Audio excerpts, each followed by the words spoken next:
우리를 만나주시고 만져주시는 하나님, 만만의 하나님, 10주 동안 이 시리즈로 말씀을 나눈다 했습니다. 오늘은 세 번째 시간으로 말씀 안에서 우리를 만져주시고 또 만나주시고 만져주시는 하나님, 오늘은 말씀을 굳게 잡으라 하는 제목으로 말씀을 함께 나눕니다. 예수님께서 이 30대 초반에 십자가를 지셨잖아요. 생각해 보니까, 묵상하다 보니까 저의 30대 초반을 생각해 봤습니다. 예수님의 십자가 고통에 비교할 수는 없지만 저도 30대에 큰 아픔의 경험들, 고통의 경험들을 여러 번 했었습니다. 어느 날 또 고통 중에 아내 부축을 받으면서 병원에 갔어요.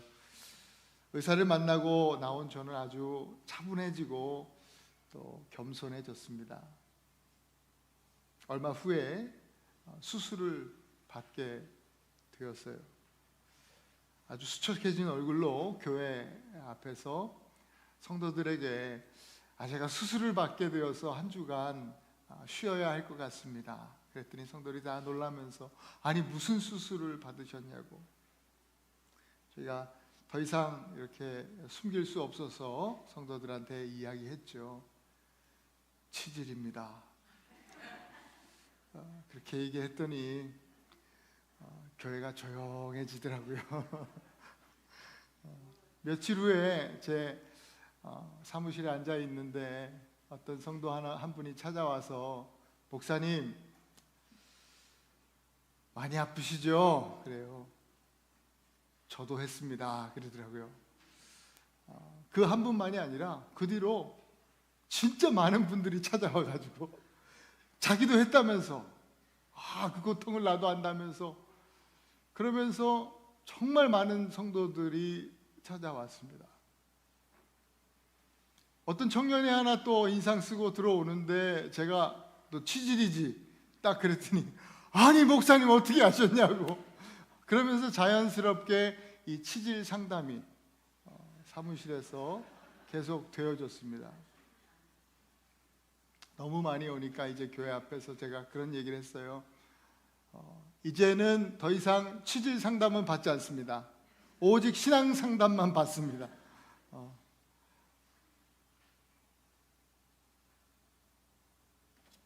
그렇게 교회에 치질 환자가 많은 줄 제가 몰랐습니다. 아무튼 그때를 다시 생각해 보니까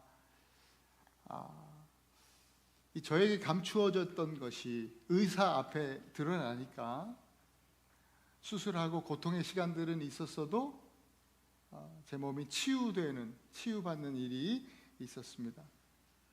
교인들 앞에 감추어졌던 것들이 드러나니까 또 마음도 속도 시원하고 후련하고 또 서로 간에 아름다운 성도 간의 돌봄이 있었던 것을 기억합니다. 오늘 본문 13절에 보니까 모든 것이 벌거벗겨진 것 같이 드러난다, 이런 말씀을 하고 있습니다. 하나님 말씀 앞에 감추어진 것들이 다 드러나게 되어 있다라는 말씀입니다. 하나님 말씀은요, 때로는 의사와 같아서 우리의 삶의 모든 숨겨진 환부도 이렇게 정확하게 보고 하나님의 말씀은 그것을 치유하십니다. 하나님의 말씀은 때로 목자와도 같아서 우리의 감춰진 인생도 다 돌아보시고 또 방향을 알려주시고 또 우리의 삶의 길을 안내해 주시기도 합니다. 우리가 감추고 살다가 하나님께서 결산하시는 날 그제야 하나님께 드러내는 삶을 살아서는 절대로 안 됩니다. 지금 우리가 살아가는 오늘 우리의 삶의 시간 속에서 하나님께 우리의 삶의 일부가 아닌 우리의 삶의 전부를 드러내 보여야 합니다.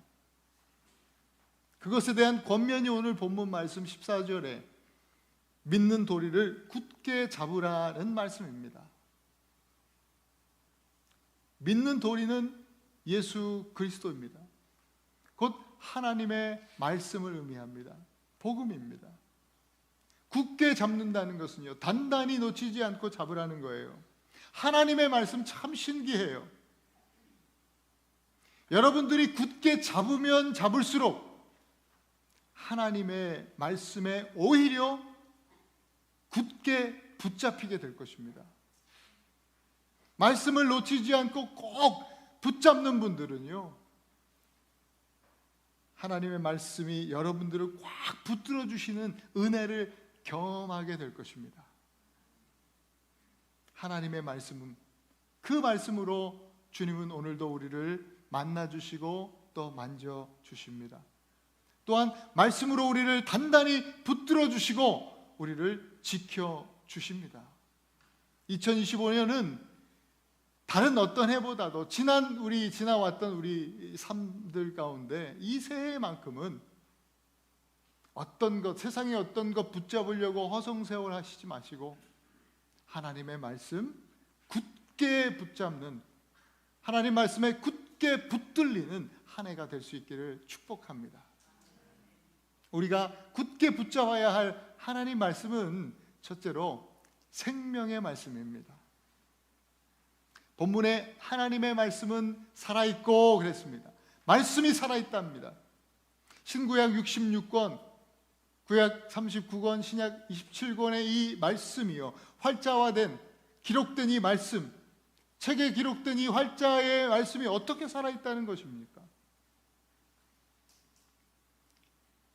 대학에서 신학을 공부하고 또 철학을 공부하고 20대 중반에 벌써 대학 교수가 되어지고 고대 그리스의 문학과 로마의 문학을 두루 섭렵한 아주 천재적인 철학자 니체는 신은 죽었다, 그렇게 이야기했습니다. 그가 이야기한 신이 기독교의 하나님을 말합니다. 오늘 성경 우리가 본 히브리 기자는 하나님은 살아계시고 하나님의 말씀이 살아있다라고 선포했는데 니체는 하나님의 말씀은 죽었다, 이렇게 이야기를 했습니다. 아무리 천재적인 머리로 신학을 공부하고 또 성경을 공부해도요, 말씀에 붙들리지 않으면 그 말씀에 있는 생명력을 경험할 수가 없는 것입니다. 저는 어릴 때 할머니와 한방을 썼습니다. 할 수 있으면 할머니와 같이 있는 시간을 좀 줄이려고 애를 썼어요. 같이 안 있으려고 노력했어요. 왜냐하면 할머니는요, 방에 계시면 늘 말씀을 읽고 기도를 하고 또 찬송을 부르시니까 제가 좋아하는 헤비메탈을 듣기가 어려운 겁니다. 당시에 지금처럼 뭐 이어폰이 좀 있으면 이렇게 듣고 혼자 듣고 그럴 텐데 그런 것이 어디 있습니까? 한쪽에서는 저의 헤비메탈, 한쪽에서는 우리 할머니의 할렐루야가 같이 막 그냥 한 방에서 아주 그냥 영적 싸움이 치열한 거죠. 저는 당시에 할머니에게 짜증을 많이 냈어요. 할머니 좀 조용히 좀 하시라고. 내가 더 시끄러우면서, 헤비메탈 얼마나 시끄럽습니까? 아, 이런 노래인데 할머니 그 기도 소리, 찬송 소리, 말씀 읽는 소리가 반어가 되더라고요. 짜증을 내는데 할머니는 그때마다 제 손을 잡으면서 아이고 우리 주영이, 우리 하나님이 너무너무 사랑하시지. 그래요. 그러면 제가 손을 쓱 빼고 도망을 가요. 왜 그렇겠어요? 할머니한테 한번 잡히면 1시간이고 2시간이고 막 기도를 하시니까 도망가는 게 상책이에요. 그런데 저희 할머니가 얼마 지나지 않아서 교통사고로 돌아가셨어요. 그리고 제가 하나님을 만나게 되었습니다. 예수 그리스도의 십자가 복음으로 하나님의 구원의 은혜를 받고 할머니가 기도하시던 그 자리에서 기도하고 제가 듣던 그 헤비메탈 때려치우고 할머니가 외치던 할렐루야를 선포하면서 제가 그 자리에서 찬양을 하는 게 되는 것입니다. 그리고 할머니의 그 자리에서 말씀을 읽습니다. 하나님이 세상을 이처럼 사랑하사 독생자를 주셨으니 이는 저를 믿는 자마다 멸망하지 않고 영생을 얻게 하려 하심이니라. 성경을 읽는데 돌아가신 할머니 말씀이 제 안에서 살아나는 겁니다. 이것은 할머니 말씀이 아니라 하나님의 말씀이었기 때문에 그렇습니다. 지금도 제가 힘들고 어려울 때마다 이 말씀이 제 안에 살아 있습니다. 이 말씀이 저를 살립니다. 하나님이 우리 주영이를 너무 사랑하시지. 하나님이 세상을 이처럼 사랑하사, 그 말씀입니다. 그러니까 말씀이 살아있다는 이 얘기는요, 하나님의 말씀이 살리신다는 말씀입니다. 우리를 살리시는 생명의 말씀인 겁니다. 에스겔 37장에 보면 골짜기가 나오는데요, 그 골짜기에 마른 뼈들이 가득합니다. 널브러져 있습니다. 거기에 하나님의 말씀이 선포될 때 그 마른 뼈들이 살아납니다. 하나님의 군대로 일어나게 되었습니다. 독일의 신학자 디트리 보네퍼라고 하는 분이 있는데요, 2차 세계대전 그 나치의 압제 가운데 마치 마른 뼈들이 가득한 골짜기와 같은 그런 시대적 상황 속에서 그는 담대하게 외쳤습니다. 하나님의 말씀은 역사를 변화시키고 죽은 사람도 죽은 영혼도 살리는 능력의 말씀, 생명의 말씀입니다. 여러분, 출애굽해서 이스라엘 백성들이 애굽의 모든 신들을 떠나서, 우상들을 떠나서 이제 광야를 걷습니다. 애굽에서 나올 때 음식을 바리바리 싸왔는데 뭐 얼마 갔겠습니까? 금세 음식이 바닥나고 죽게 생겼습니다. 그때 하나님께서 하늘에 신령한 음식을 내려 주시는데 그것이 만나라고 하는 것입니다. 만나는 하나님의 말씀을 상징합니다. 광야에서 그것이, 만나가 그들을 살렸습니다. 그런데 만나는 상징입니다.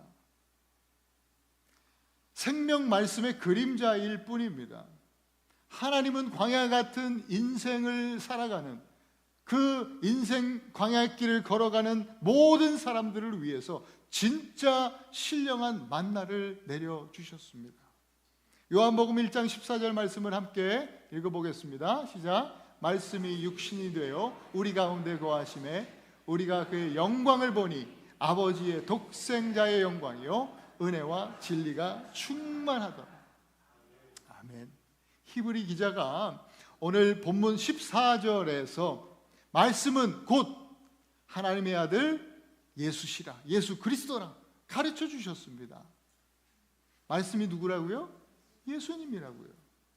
그러니까 예수님은 살아있는 말씀이요, 또한 인생을, 모든 인생을 살리시는 말씀인 거예요. 만나인 거예요. 살리시는 말씀이신 예수님께서 어느 날 나인이라고 하는 도시에, 나인성이라고 불리는데 거기에 보니까 과부 한 사람이요, 아무것도 의지할 것 없이 외아들 하나 있는데 그 의지하고 함께 이렇게 위로하면서 지내던 그 아들이, 청년, 결혼도 안 했는데 말이죠, 그 청년의 시기에 갑자기 이 청년 아들이 죽었어요. 얼마나 마음이 아파요. 이 과부의 눈물을 안타깝게 생각하신 예수님께서 이 관에 실려서 이제 장사하러 나가는 그 관에다가 손을 대시니 청년아 일어나라 말씀하시니까요, 청년이 살아납니다. 회당장 야이로의 딸이 죽었을 때에 예수님께서 방문하셔서 이 딸 앞에 서시고 달리타쿰 소녀야 일어나라 말씀하시니까 그 말씀 듣고 소녀가 잠에서 깬 듯 그렇게 다시 살아나 일어납니다. 마르다와 마리아의 오빠 누구예요? 나사로가 죽은 지 3일째 됐을 때 예수님께서 가셔서 무덤을 향해서 나사로야 나와라 말씀하시니까 그 말씀을 듣고 죽은 나사로가 부활의 능력을 경험하고 살아서 무덤 밖으로 나왔습니다. 살리시는 그 말씀의 본체는 바로 예수 그리스도입니다. 예수님은 이렇게 말씀하십니다. 나는 하늘에서 내려온 살아있는 떡이다. 사람이 이 떡을 먹으면 영생할 것이다. 구약에 아까 말씀드린 그 만나를 얘기하는 겁니다. 광야 같은 세상에서 우리를 위해서 내려주신 하나님께서 내려준 그 신령한 음식이 바로 예수 그리스도이십니다. 그가 바로 하나님의 형상이시고 또 그가 바로 하나님의 말씀이신데요, 그가 저희 할머니가 저에게 얘기해 주셨던 하나님이 우리 주영이를 너무 사랑하시지 라고 했던 그 말씀의 증거이고 또 본체인 겁니다.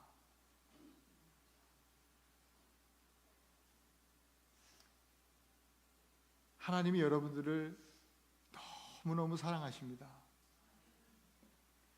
우리 가슴에 좀 손을 얹고 눈을 잠시 감고요, 여러분들의 이름을 넣어서 하나님이 우리 누구누구를 너무 사랑하시지 라고 한번 같이 한번 해봅시다. 시작. 하나님이 우리 주영이를 너무 사랑하시지. 여러분, 이것은 하나님의 말씀입니다. 이 살리시는 하나님의 말씀이, 여러분 이 말씀을 이 한 해 동안 굳게 붙잡고 정말 죽음 가운데서 다시 살아나시기를 축복합니다. 두 번째 우리가 붙들어야 될 말씀은 능력의 말씀입니다. 하나님의 말씀은 능력입니다. 오늘 본문에 하나님의 말씀은 활력이 있다. 이전 개역한글 성경에는 하나님의 말씀에 운동력이 있어 그렇게 번역하고 있습니다. 하나님의 말씀에 생명력이 있고 운동력이 있습니다. 이 활력, 운동력, 여기에 해당하는 이 원어의 영어가 에너지입니다. 에너지. 히브리서 1장 13절 말씀해 보니까 이는 하나님의 영광의 광채시요 그 본체의 형상이시라 그의 능력의 말씀으로 만물을 붙드시고 정결케 하는 일을 하시고 높은 곳에 계신 지극히 크신 이의 우편에 앉으셨느니라. 능력의 말씀으로. 우리 미국에서 이제 살아가면서 새로운 정권이 들어섰습니다. 우리는 한 나라의 이 통치자가 하는 말 한마디가, 말이 어떤 힘이 있는지를 우리가 보고 있습니다. 그런데 이것과는 정말 비교도 할 수 없이 엄청난 능력이 하나님 말씀에 있다는 겁니다. 오늘도 주님은 말씀의 능력으로, 그 능력으로 저와 여러분들의 삶을 붙들고 계신 줄 믿습니다. 여러분, 하나님 말씀에는요 창조의 능력이 있습니다. 하나님은요 인간을 제외한 모든 만물을 말씀으로 창조하셨습니다. 하나님은 말씀으로 어떤 것을 있게도 하시고 없게도 하십니다. 또 어떤 것을 되게도 하시고 또 안 되게도 하십니다. 올해 주제 말씀을 첫 주에 제가 말씀드리면서 베드로 이야기를 했죠. 너는 기쁜 곳으로 나아가라. 이 말씀에 순종하고 말씀 안에 거함으로 베드로가 어떻게 됩니까? 사람 낚는 어부로 재창조, 새롭게 창조되는 은혜를 입습니다. 하나님 말씀에 창조의 능력이 있습니다.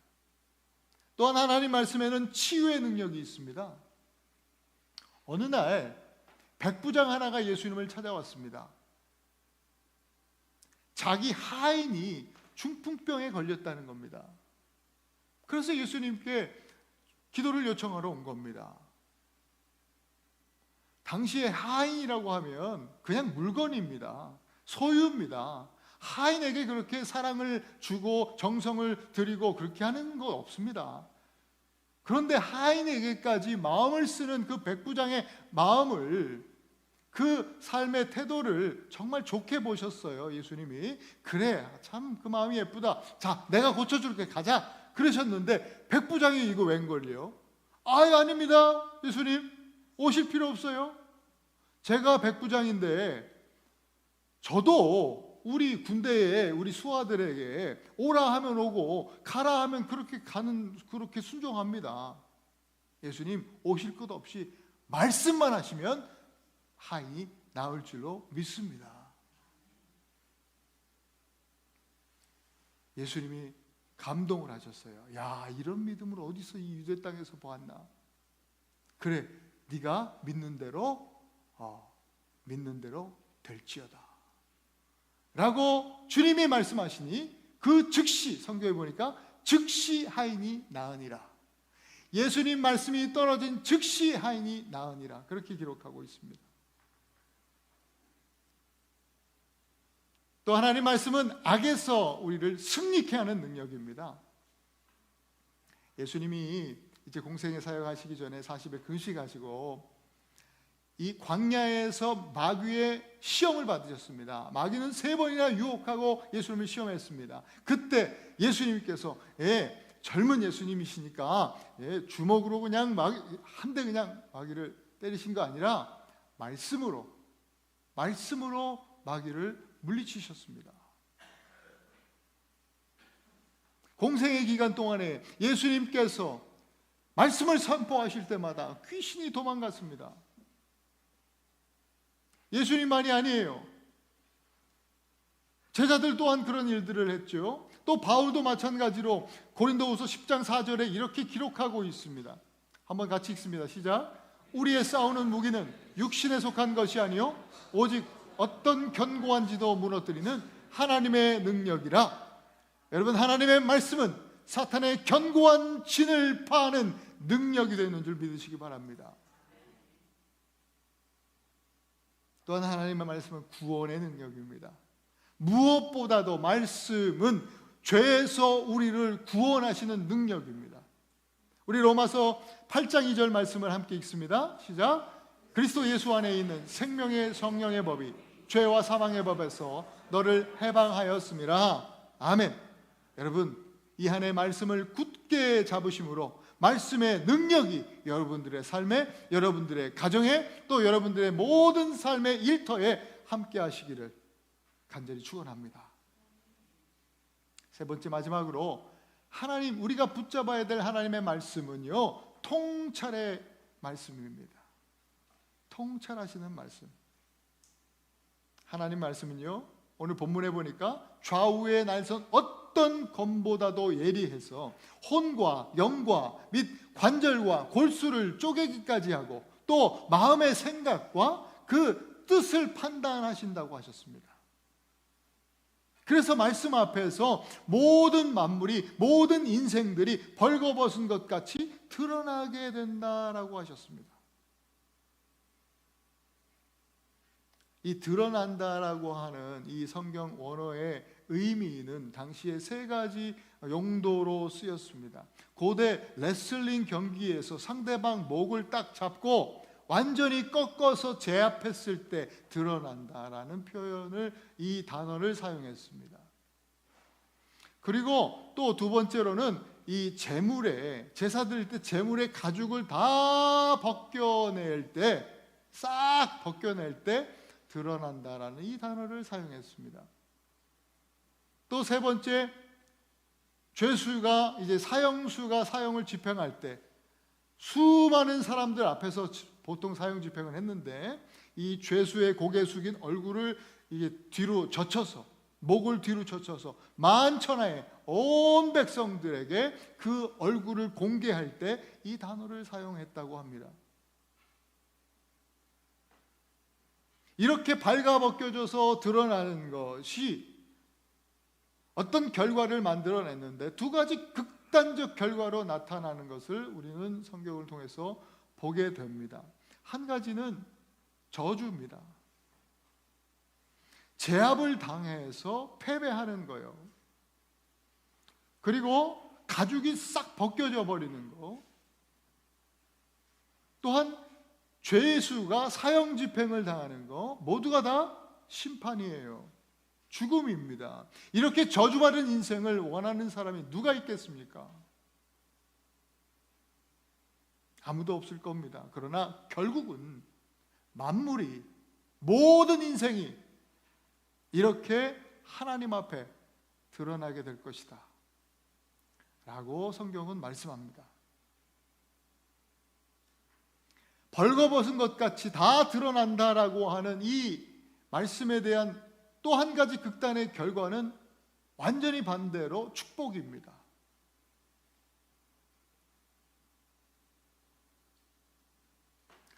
사실은요, 많은 사람들이 변장하고 살아갑니다. 감추고 위장하고 살면서 이렇게 저렇게 감추고 살죠. 그렇게 변장하고 사는 것으로 우리의 인생의 근본이 변화되지는 않습니다.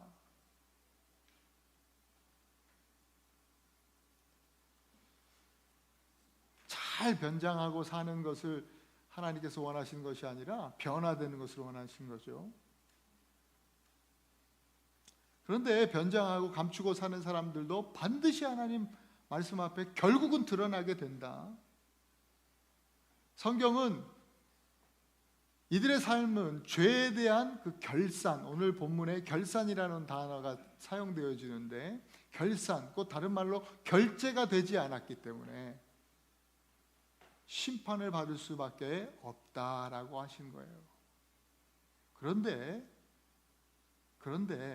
하나님 앞에 축복으로 이 드러남이, 벌거벗겨져서 드러남이 또 경험되어지는 사람이 있다는 것이죠. 이 드러난다는 말을 종합해 보면요, 완전히 제압당해서 항복하는 것이고, 또 완전히 가죽이 벗겨져서 제물로 드려지는 것이고, 또 모든 죄악이 다루어지는 것을 의미하지 않습니까? 이것을 예배의 관점에서 보면 너무나 은혜가 됩니다.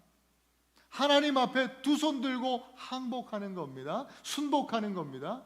그리고 완전한 제물로, 하나님 앞에 드려지는 온전한 제물로 하나님 앞에 예배자로 서는 것입니다. 그리고 내가 사형수로 죽는 것이죠. 내가 그리스도와 함께 십자가에 못 박혔나니 이제는 내가 산 것 아니요 내 안에 그리스도께서 사신 것입니다.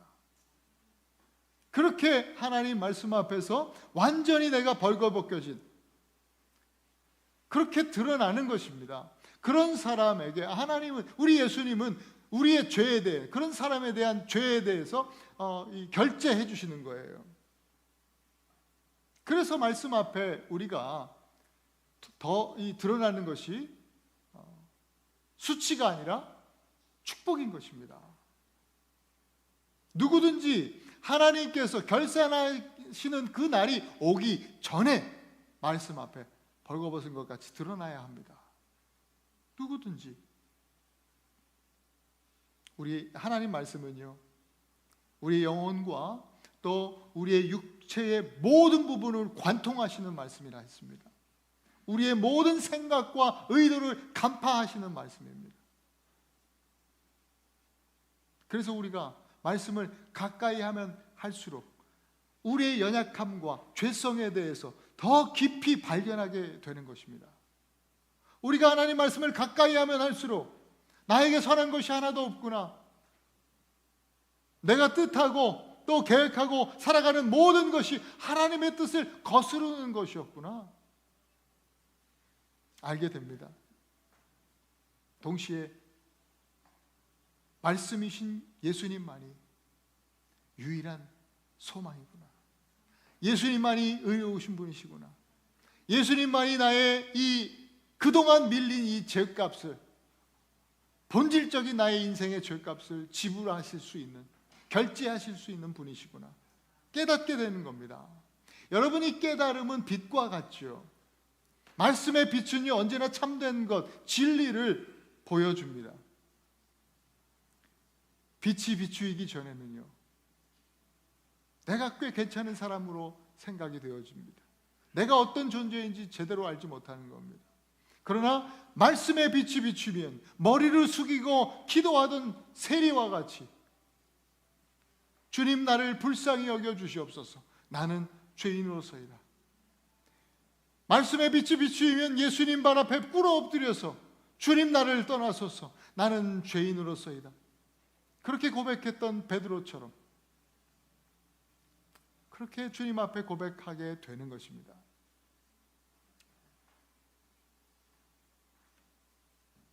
그러면 예수님께서 바로 우리 인생의 모든 빚을 다 갚아 주십니다.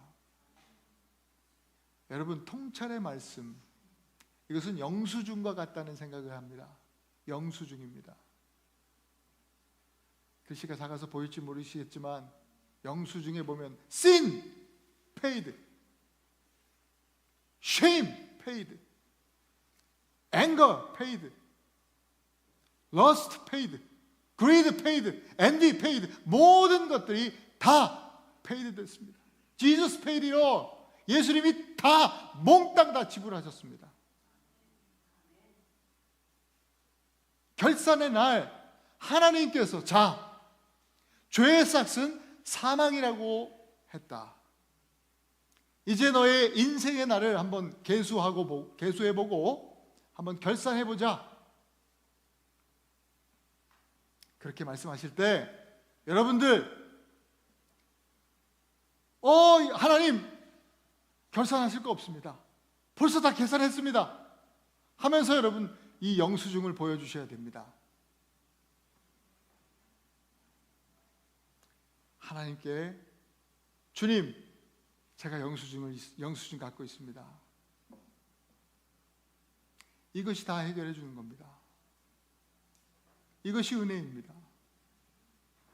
그런데 이날까지 이 영수증을 가지고 있지 않는다고 하면 여러분들의 직업, 아니 교회에서 직분이 어떻든지 목사, 장로, 권사, 집사, 부서장, 목자 상관없습니다. 사람들이 여러분들을 또 어떤 신앙인으로 평가하든지, 여러분들이 사회에서 어떤 업적을 쌓았고 또 여러분들의 부모가 얼마나 대단하고 여러분들의 자식들이 얼마나 잘났든지 얼마나 잘 나가든지 상관없이 여러분들은 하나님의 그 결산 피할 수 없습니다. 하나님의 심판을 피할 수 없는 겁니다. 그러니 여러분, 하나님의 이 말씀을 굳게 붙잡으실 수 있기를 바랍니다. 그러면 됩니다. 이전보다 더욱 말씀을 굳게 붙잡으실 수 있기를 다시 한번 축복합니다. 우리 요한계시록 2장 25절 함께 읽습니다. 다만 너희에게 있는 것을 내가 올 때까지 굳게 잡으라. 3장 11절에 이렇게 또 계속 말씀하십니다. 시작. 내가 속히 오리니 내가 가진 것을 굳게 잡아 아무도 내 면류관을 빼앗지 못하게 하라. 아무도 너의 면류관을 빼앗지 못하게 하라. 굳게 잡으랍니다. 영수증 잊어버리지 말라고 하시는 겁니다. 너는 깊은 데로 가라. 말씀의 깊은 자리로 여러분 나아가시기를 바랍니다. 우리의 영혼과 육신이, 마음과 생각이 하나님의 말씀의 빛, 그 거룩한 조명 아래에 있도록 하십시오. 예수님 주신 그 영수증 꼭 붙드시기 바랍니다. 사랑하는 우리 예나바 한인교회 성도 여러분, 그리고 오늘 또 방문하신 우리 모든 성도 여러분, 우리가 하나님의 말씀을 굳게 붙잡으면 하나님의 말씀이 여러분들을 붙들어 주십니다. 우리를 결코 놓지 않으시고 단단하게 붙잡아 주시는 하나님의 말씀은 생명의 말씀이고 또 능력의 말씀이고 우리의 모든 인생을 통찰하시는 말씀입니다. 그 말씀은 바로 예수 그리스도입니다. 그러니까 곧 예수가 우리의 생명이고 우리의 능력이고 우리의 통찰이십니다. 오늘 그 말씀이신 예수님 앞에 저와 여러분들의 감추어진 모든 것들이 드러나서 영과 혼과 우리의 모든 육신이 구원함을 받고 치유함을 받고 참된 자유함을 누리실 수 있기를 축복합니다. 깊은 데로 나아가라. 올해 표어입니다. 2025년 하나님의 긍휼하심과 때를 따라 또 주시는 은혜를 얻기 위해서 말씀이신 우리 예수 그리스도 주님을 굳게 붙잡고 은혜의 보좌 앞으로 담대히 나아가시는 우리 사랑하는 형제자매들, 또 여러분 모든 성도들 되실 수 있기를 주님의 이름으로 축원드립니다. 여러분, 오늘 말씀을 우리가 붙들고 함께 좀 기도하십시다. 우리가 붙잡아야 되는 것 다른 것 아닙니다. 하나님 말씀입니다. 생명의 말씀이요, 능력의 말씀이요, 통찰의 말씀입니다. 하나님이 여러분 사랑하십니다. 그 말씀이 여러분들을 살리실 겁니다. 하나님의 말씀은 능력입니다. 그 능력의 말씀이 우리를 구원해 주실 겁니다. 하나님의 말씀은 통찰하시는 말씀이에요. 우리 인생을 다 돌보시고 감찰하시고 다 아십니다. 하나님 통찰하시는 말씀 앞에 우리의 모든 인생이 드러나야 됩니다. 감추지 마시고요, 하나님 앞에 다 내어 보이십시오. 조금만 일부가 아니라 우리의 전부를 내어 보이십시오. 그럴 때 예수님께서 여러분의 삶을, 여러분의 모든 삶의 그 결산을 해 주실 거예요. 그러면 이제 우리는 그 영수증 딱 붙잡고 있으면 됩니다. 오늘 그렇게 말씀 붙드는 우리가 될 수 있도록, 우리 가정이 될 수 있도록, 우리 교회가 될 수 있도록 인도하여 주시옵소서. 같이 하나님 말씀 붙들고 함께 기도하십시다.